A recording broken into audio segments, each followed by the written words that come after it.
Your style is classic French, right? That's like, for me, that's also my style. I think it's, in my opinion, it's you know, the original cooking. It's the best cooking. Just looking at kind of like modern cooking, probably from El Bulli and what they did, and then maybe the Nordic cuisine.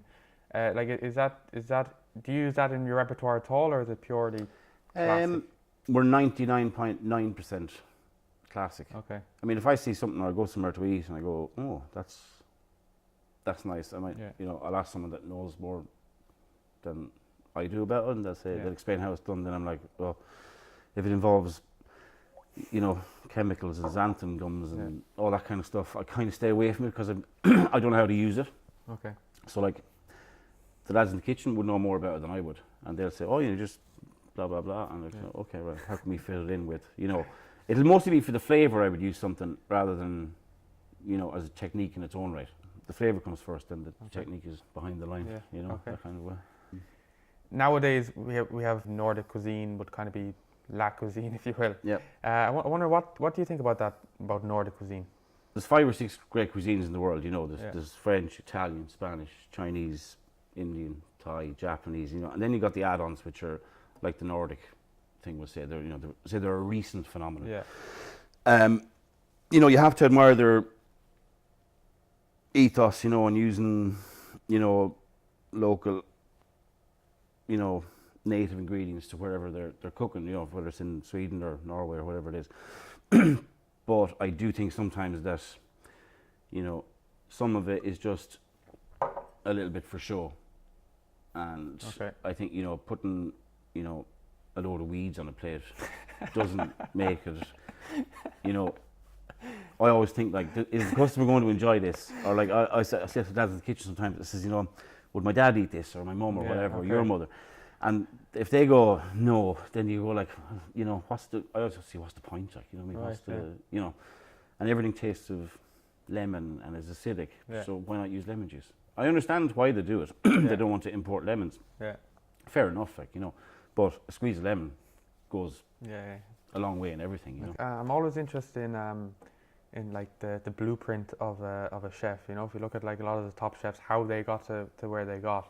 I'm wondering what would your kind of, if you were to give, say, an 18-year-old kid came into you and said, look, I want to become a great chef, I want to open up my own restaurant, what would that blueprint be? And actually, like, practically, like, where would he actually go to work? What chefs, what restaurants? I always say to somebody, go somewhere good, you know. Don't go somewhere that's, the food is of high quality, that, you know, you're going to me, there's no point in going to a restaurant if you're not going to take something from it. You have to, you know, there's no point in working in 10 different kitchens like Campagne, because you'll end up with the same thing at the end of your career. So like, I think it's important to do, you know, do a 1-star, do a 2-star, you know. If you want to go and do a 3-star, by all means, do a brasserie, do different things, but always, wherever you go, make sure that the food is good and that you're learning something, and that you're, you know, when you leave one job, forget about what you've learned, go to the next kitchen and, you know, be like a sponge again, and, you know, absorb different things. And whatever, travel, I think, is hugely important. Go and work abroad. I think everybody should go and work abroad. It's not only for food, it's just for, you know, you learn another culture, you learn, you know, different ways of interacting with people, meeting different people. It's not just food, you know. I think everybody should go abroad for a couple of years, and, you know. Criticism that a lot of young chefs get of kind of my generation, that they climb too fast, right? To take head chef positions too early. I'm wondering, like, going back to that kind of idea, the blueprint. How would you, in an ideal situation, how would a chef, you know, climb up that ladder? What age would he get to head chef position, and maybe what age would he open up his own restaurant? Everybody's different. Like, there's very few Marco Pierre Whites and Gordon Ramsays that are ready at 25 to open their own restaurant. I don't care what anybody says. They're not. I would say to anybody, do not open a restaurant before you're 30. Okay. You don't have the experience, no matter what you think. Yeah. And it's not just about food. It's about being able to run a business. You have to learn how to run a business. You have to be able to. You have to have worked in places where you're in a senior position, that you can learn the nuts and bolts. You learn about VAT. You learn about wages. You know, you have to learn how to be able to make money, because if you don't make money, forget about it. You won't last 6 months. Like, you have to be able to deal with people, you know, working for you. They're not like, you know, It's not like 20 years ago, 25 years ago, where there was loads of staff around. Never seemed to be any problem getting staff. That's changed. That day's gone. You know what I mean? So that experience, things you have to deal with landlords. You have to deal with rent and rates and things like that. And they're things that you can't control. Okay. What 25-year-old knows how to deal with a landlord and accountant and blah blah blah? They generally don't, unless you're, happen to be super talented at 25, which most of us aren't. Yeah. So what's the future for you?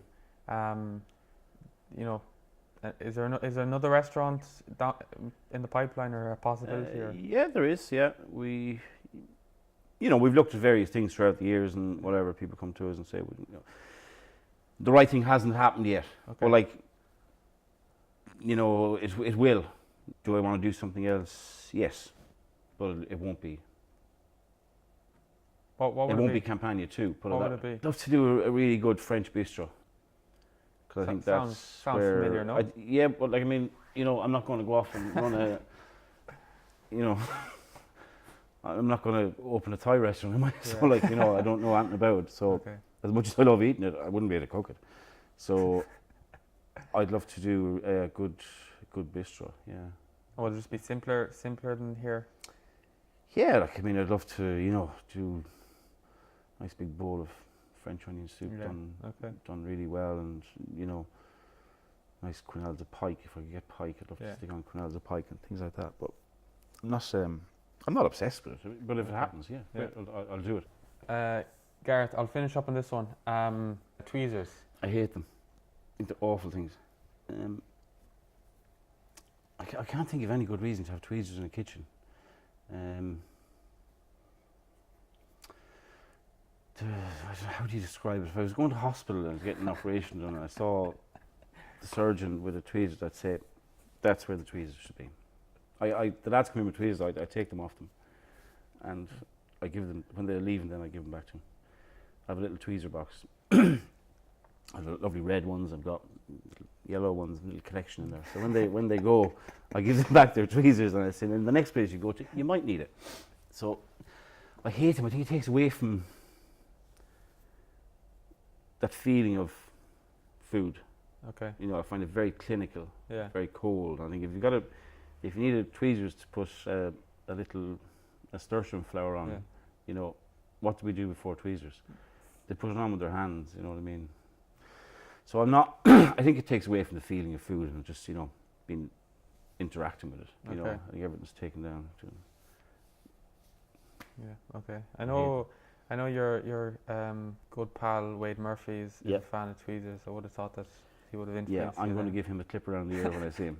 I'm going to take his tweezers and I'm going to add it to my tweezer box collection. That's what I'm going to do with his tweezers. Garrett, thanks a million. No problem. Thanks, Eb. Cheers.